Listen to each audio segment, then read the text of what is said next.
Unidade 2, Geografia Física Mundial, Brasileira e do Amazonas. Aula 9, Revisão e Avaliação. Olá pessoal, boa tarde a todos vocês, por todo o estado do Amazonas, boa tarde professores, boa tarde a todos os alunos aí da EJA Médio. Nós vamos agora iniciar a nossa segunda revisão para a nossa segunda avaliação, aí nossa unidade 2 que falou sobre a geografia física do mundo, do Brasil e também do Amazonas. A gente verificou como é que a natureza se mostra para a gente, algumas características em todos os níveis, né? Ao longo das aulas e também da nossa aula assíncrona. Verificamos sobre todos esses assuntos. Nós vamos rever agora para poder fazer a nossa avaliação. Boa tarde, professora Ludmila. Boa tarde, professor Jefferson. Boa tarde a todos os alunos, professores. Então, agora nós iremos para o nosso primeiro momento, a nossa primeira revisão das revisões de hoje. Vamos lá.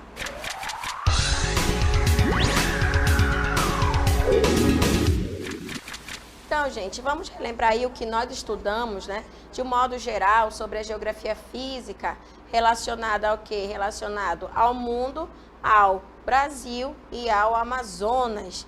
Então, vamos relembrar aí o que nós estudamos sobre clima e tempo, as diferenças que existem, né, entre esses fenômenos naturais. Então, olha só, o tempo já vai ser o quê? Um estado momentâneo da atmosfera em determinada área, tá? Então, o tempo ele vai estar relacionado ao quê? Aí, a temperatura, né, dependendo do local, medida em graus Celsius. Essa temperatura, a gente verifica, né, que ela pode vir, no caso, de mínima e máxima, além da temperatura, a umidade, que é medida em porcentagem. Aqui na nossa região, a gente verifica que a umidade é elevada, principalmente por causa da vegetação e por causa dos rios que nós temos, fazendo com que ocorra bastante evapotranspiração e, consequentemente, acaba formando grande quantidade de nuvens. Então, tem esse ciclo da água, né? Por isso que em períodos aqui na nossa região chove bastante e outros que já vai ter aí bastante sol, tá? Além da umidade, outra característica relacionada ao tempo vão ser aí as massas de ar. As massas de ar são os ventos, né, que podem vir tanto das massas polares atlânticas, lá do sul do Brasil, como das massas equatoriais continentais, que estão aqui no próprio continente, e das massas de ar equatoriais atlânticas, que estão vindo do oceano, que também podem interferir aí no tempo.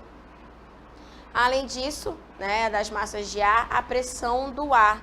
A pressão do ar vai ser um outro fator que vai estar relacionado aí com um determinado tempo, tá? Pressão do ar e a nebulosidade. Então, o tempo, gente, ele é um estado momentâneo.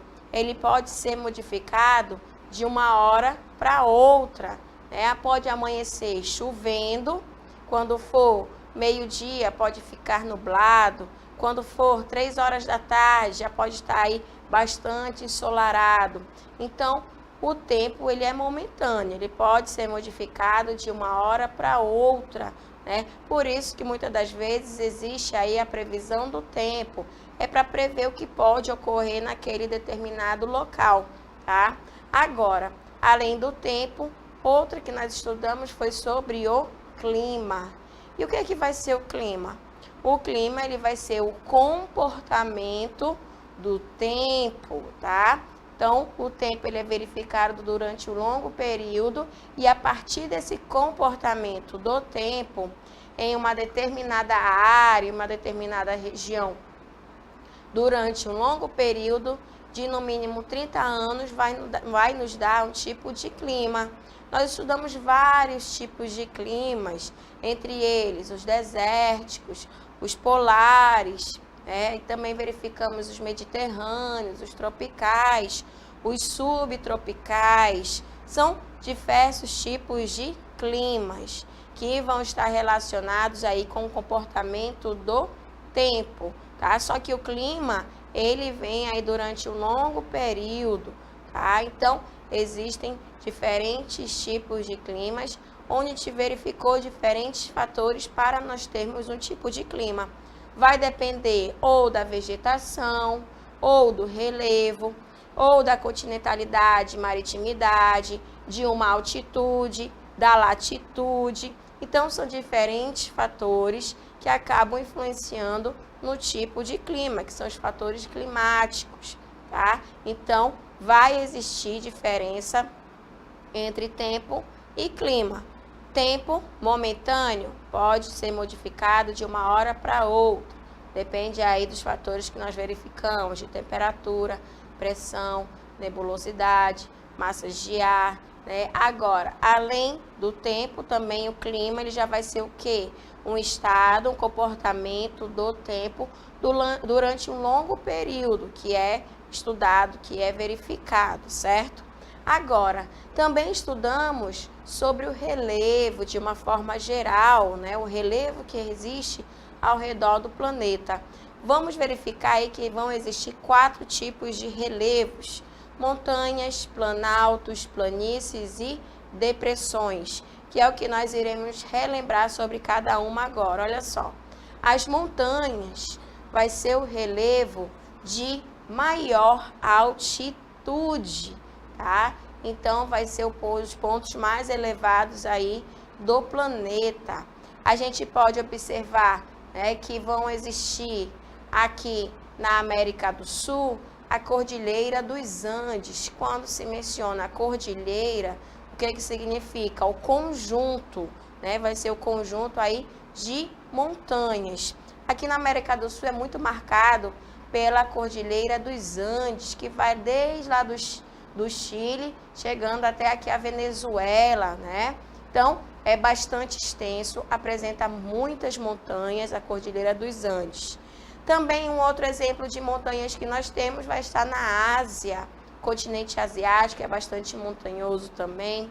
Vai existir a Cordilheira do Himalaia. A Cordilheira do Himalaia é o conjunto de várias montanhas, e uma delas vai ser o ponto mais elevado do planeta, que é o Monte Everest, ok? Com 8.848. Essa metragem é só por questão de curiosidade para vocês, mas o ponto mais elevado do planeta é o Monte Everest, que está localizado na Cordilheira do Himalaia. Vai ser uma das montanhas, né, aí da Cordilheira do Himalaia, que vai ser o mais elevado, que está localizado aí no continente asiático. Além das montanhas, outro relevo também que nós estudamos vai ser os planaltos, também conhecido como platôs. Existem livros, né, que vão comentar que no Brasil existem montanhas, planaltos, planícies, depressões, mas de acordo com o estudo realizado de Jurandir Rosa, a gente verifica que no Brasil não existem montanhas. Existem pontos elevados, como serras, morros, chapadas, picos, que são considerados planaltos ou platôs, tá? Então, os planaltos ou platôs são áreas mais ou menos planas, com médias altitudes, tá? Então, já vai ser um pouco mais baixo que as montanhas e vai ser mais elevado que estiver ao seu redor. Nos planaltos ocorre o processo de erosão, e esse processo de erosão, que é a perda de sedimentos, esses sedimentos vão para outras áreas de menor altitude. Por quê? O que a gente observa? O ponto mais elevado normalmente tende a ir para onde? Para o ponto mais baixo. É a mesma coisa que ocorre aí nos sedimentos quando ocorre o processo de erosão nestas áreas de planaltos. Exemplos de planaltos que nós temos: morros, serras e chapadas. Qual a diferença de cada um? O seu formato. Morros tem uma forma mais arredondada, as serras uma forma mais pontiaguda e as chapadas é como se fosse aí bem certinho um quadradinho, parece que pegaram uma forma de bolo quadrado, né, e encaixaram naquele relevo, é bem certinho. Agora, o ponto mais elevado que nós teremos aqui no Brasil está localizado aqui no nosso estado do Amazonas, lá para a região, né, de São Gabriel da Cachoeira, ali de Santa Isabel do Rio Negro, que é o Pico da Neblina, né? Então, o ponto mais elevado do Brasil é o Pico da Neblina, com 2.995 metros, né? Então, a gente verifica aí que o ponto mais elevado aqui do Brasil é o Pico da Neblina. Outro tipo de relevo que nós teremos vai ser os de planícies. Então, olha só, as planícies são as áreas planas com baixas altitudes. Já vai ser bem menor do que os planaltos e bem menor ainda mais do que as montanhas, tá? As planícies, normalmente, elas estão localizadas próximo a planaltos, tá? Só que os planaltos têm um ponto mais elevado. E quando perde sedimentos planaltos, vai para onde? Para as planícies. Também podem estar próximo ao nível do mar, né? Toda essa área que a gente observa próximo ao mar vão ser consideradas planícies, próximo de rios também, tá? Então, as planícies são as áreas mais baixas, tá? Ao redor aí pode ser de um planalto ou até mesmo de uma montanha. É nas planícies, gente, também que pode ocorrer o predomínio de acumulação e sedimentação do desgaste dos demais tipos de relevo, principalmente os mais elevados. Se são áreas mais elevadas, normalmente tende a ir para onde? Para áreas mais baixas. E uma delas vai ser o quê? As planícies. Outro tipo de relevo em que nós estudamos foram as depressões. As depressões, gente, são as áreas rebaixadas com menores altitudes. Falei para vocês nas nossas aulas que os relevos, gente, eles são verificados a partir de estudos, a partir de livros científicos, tá? Para a gente poder perceber aí quais são os tipos de relevos. O que a gente mais percebe são as serras, os morros, as montanhas, as depressões, planícies, planaltos de uma forma geral. São áreas aí que a gente não percebe muito a olho nu não, tá? Tem que observar em livros. Então, as depressões são áreas rebaixadas com menores altitudes. Vão existir dois tipos de depressões. Nós teremos aí a depressão relativa e a depressão absoluta. O que é uma depressão relativa?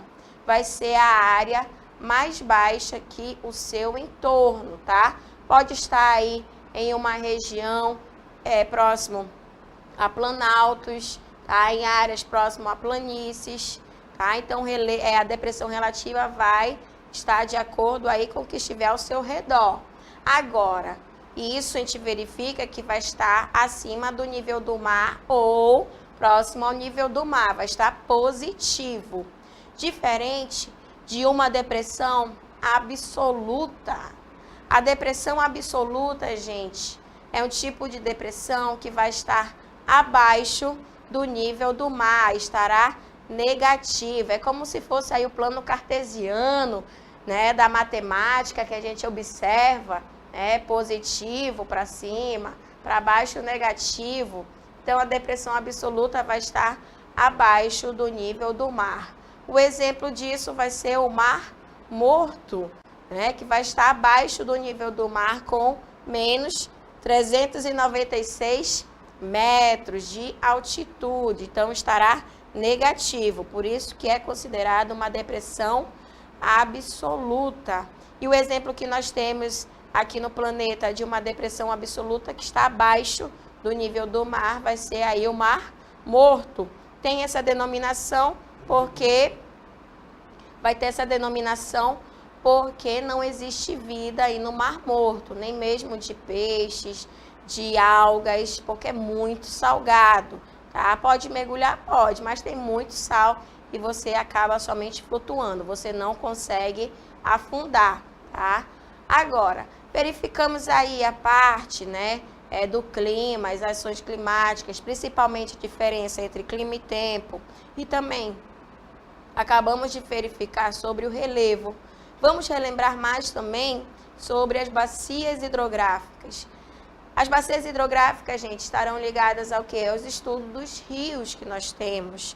Vamos relembrar aqui do Brasil, né? Nós teremos a bacia amazônica. A bacia amazônica, gente, é a maior bacia do planeta com o maior volume de água. Quero que vocês observem este mapa, ele dá ênfase, né, na bacia amazônica e na bacia do Tocantins. Mas eu quero que vocês observem a bacia amazônica. A bacia amazônica, gente, vai pegar outros países que não fica somente no território brasileiro. A gente verifica que pega Bolívia, Peru, Equador, Colômbia, Venezuela, uma parte da Guiana, uma pequena parte aí de Suriname. Então, a gente verifica que existem linhas aí entrelaçadas, parece uma folha, né? Então, são vários rios, tá? Seus afluentes com o rio principal, que vai ser aqui no Brasil, o rio Amazonas, formando a bacia amazônica.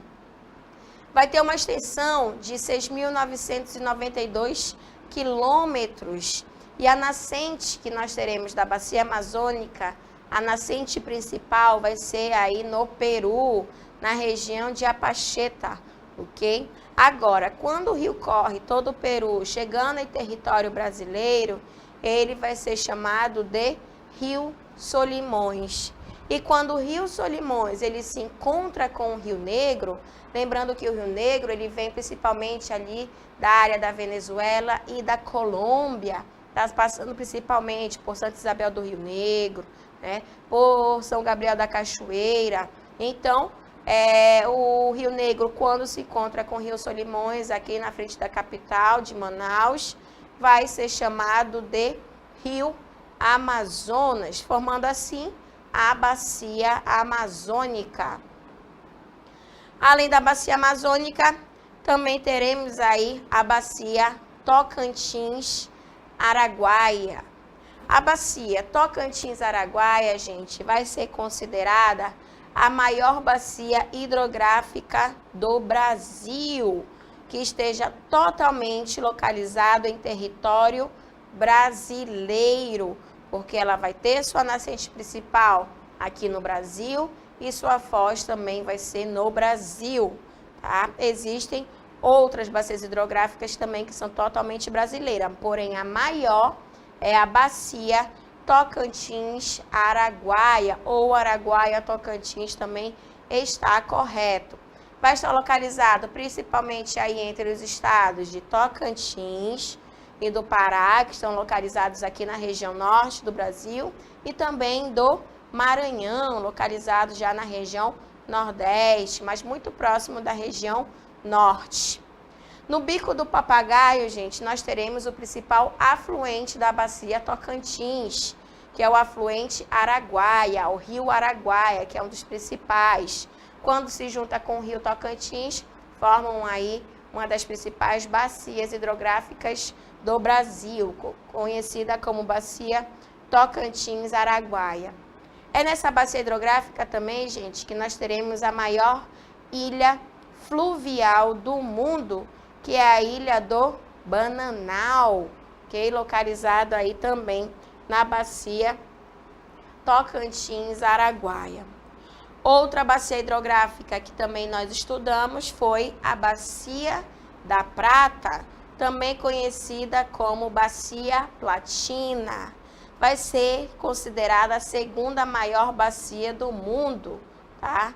Então, a gente verifica que a Bacia da Prata ou Bacia Platina, ela também não está somente no Brasil, né? Vai pegar aí uma grande parte da Argentina, do Paraguai, também do Uruguai, ainda pega uma partezinha aí da Bolívia, né? Então, a Bacia da Prata ou Platina, vocês observando aí neste mapa, né, pega importantes rios, Paraná, Uruguai, o Negro, que é denominado lá no Uruguai, Iguaçu, Paraná, Paranaíba, o Tietê, e pega também a parte aí do Rio Paraguai. E nesse mapa também vocês podem localizar aí a Cordilheira dos Andes, gente, que eu falei para vocês, né? Vem desde lá da Venezuela, descendo, ainda passa uma parte pela Argentina e também uma grande parte no Chile, tá? Então, a Bacia da Prata vai ser a segunda maior bacia hidrográfica do mundo, vai ser formada aí por importantes rios, como o Rio Paraná, o Rio Paraguai e o Rio Uruguai. O Rio Paraná ele vai ser muito importante para a região sudeste, principalmente ali para a parte do Rio de Janeiro, de São Paulo, né, onde se constrói aí bastante usinas hidrelétricas para geração de energia. E é na bacia da Prata, com o Rio Paraná, que nós teremos aí a principal usina hidrelétrica para o Brasil, a usina de Itaipu, considerada aí binacional, né? Então, é muito importante aí a Bacia da Prata também para o território brasileiro. Outra bacia hidrográfica importante que nós estudamos vai ser a Bacia do São Francisco. A Bacia do Rio São Francisco vai ter a sua nascente na Serra da Canastra, localizado em Minas Gerais, aí na região sudeste, e já vai desaguar na região nordeste do Brasil, tá? É também totalmente brasileira, porém não é a maior, porque a maior que nós verificamos é a Tocantins-Araguaia, que é totalmente brasileira. Tendo sua nascente aí na Serra da Canastra, em Minas Gerais, vai ser um dos importantes rios para a região nordestina, principalmente para as cidades que estão no sertão, porque a bacia do Rio São Francisco vai ter vários rios que são considerados perenes. São os rios que nunca secam na estação da escassez de chuva. Então, por isso que vai ser muito importante a bacia do São Francisco para a população, porque muitas delas dependem das águas dos rios. Sua foz, gente, vai ser aí no Oceano Atlântico. Então, vai pegar toda essa região que vocês podem observar, vai nascer aí na Serra da Canastra, passar Minas Gerais, Bahia, né? Pega grande parte da Bahia, Pernambuco, Alagoas e Sergipe. Aí sua foz vai ser aí entre os estados de os estados de Sergipe e Alagoas, né? Com a capital Aracaju e Maceió. Além da bacia do São Francisco, também nós teremos a bacia do Rio Parnaíba. O Rio Parnaíba, gente, é muito importante também para a região Nordeste. Porém, existem muitos rios que são considerados temporários. Também vai estar localizado aí em uma área de clima semiárido. É por isso que surge aí o sertão, né, principalmente aí na parte do Piauí, tá? Vai ter os afluentes temporários e também vão existir os rios perenes. Então, a bacia do Parnaíba também vai ser muito importante para a região nordestina, tá? Vai ter a sua foz também no Oceano Atlântico. Constrói-se também muitas usinas em áreas em que te verifica aí que existam rios perenes, tá certo?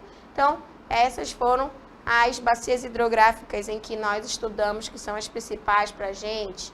Parnaíba, São Francisco da Prata, também verificamos Tocantins, Araguaia e a bacia amazônica. E também vocês estudaram, gente, isso já foi uma aula assíncrona, né, que foram as características gerais dos biomas equatoriais, tá, que vocês estudaram. As características gerais dos biomas que nós temos aqui na nossa região vai ser caracterizada por ter uma grande biodiversidade, né? Grande relação aí de vida, tanto da fauna quanto da flora, tá? Agora, o que vai fazer com que tenhamos grande biodiversidade aqui na nossa região? Principalmente aí por causa da temperatura. onde a amplitude térmica ela normalmente é baixa. Além da temperatura, a precipitação, que vão superar 2.000 milímetros anuais de chuva, né? Precipitação aí está relacionado muito à chuva.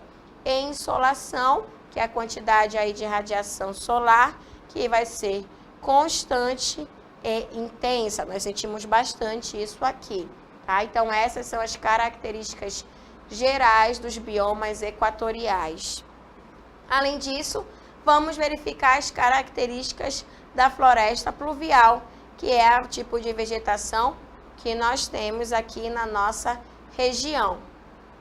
Agora, olha só, né? Essas características da floresta pluvial vai fazer com que tenhamos aí diferentes formas de vegetação, né? Por exemplo, vamos ter um termo muito utilizado aqui na nossa região, que é uma planta latifoliada, uma planta perene e uma planta higrófila. Isso também vocês verificaram aí na aula assíncrona, que é muito importante vocês relembrarem, ok?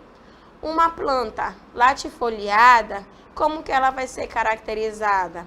Ela será caracterizada por ter folhas largas e bem verdinhas, como a gente observa aqui na floresta amazônica, tá? Então, as plantas latifoliadas, né, com folhas largas e bem verdes, estarão aqui na nossa região. Além de uma planta latifoliada, nós também temos a vegetação considerada perene. E o que é uma vegetação perene? Ela não vai desfolhar aí em nenhum período do ano, tá? Então, porque existem momentos em que alguns tipos de vegetações, as árvores elas perdem folhas totalmente, mas isso ocorre muito em áreas em que tem um inverno, para elas se protegerem. Aqui nós não temos um inverno muito intenso, onde cai a neve não, tá? Então, por isso que nós teremos aí as árvores perenes que não vão desfolhar, tá? Não perdem folhagem, não ficam totalmente nuas, tá? Por quê? Porque a quantidade aqui de insolação é muito grande, né? A quantidade de chuvas também, então faz com que essas plantas elas possam viver aqui na nossa região.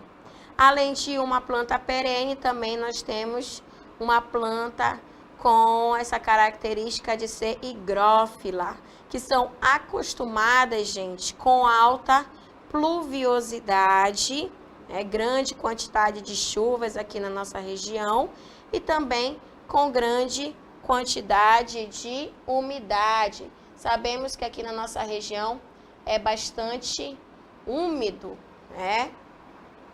O índice de umidade chega aí a 80%, 90%. Então, a gente verifica que isso ocorre muito na nossa região. Então, essas são as características, né, das florestas pluviais, sendo latifoliadas, perenes e higrófilas, ok? Então, a gente pode observar essas características aqui das nossas vegetações da nossa região com a floresta pluvial. Por que uma floresta pluvial? Porque é uma floresta que tem grande quantidade de chuva. Pluvial está ligado aí ao quê? A chuva, certo, gente? Então, verificando aí a nossa região, né? Podemos verificar essas características aí da floresta pluvial, né? Considerada aí latifoliada, perene e higrófila. Então, essa é a nossa primeira revisão em relação à nossa unidade 2, onde estudamos sobre a geografia física, clima, relevo, vegetação, hidrografia. Relembramos aí a diferença entre clima e tempo. Verificamos também os tipos de relevos que nós temos, montanhas, planaltos, planícies, depressões. Também relembramos sobre aí a parte das vegetações que nós temos aqui na nossa região amazônica e também sobre as bacias hidrográficas mais importantes aqui para o território brasileiro. Tá certo, gente? A sua aula continua no próximo vídeo.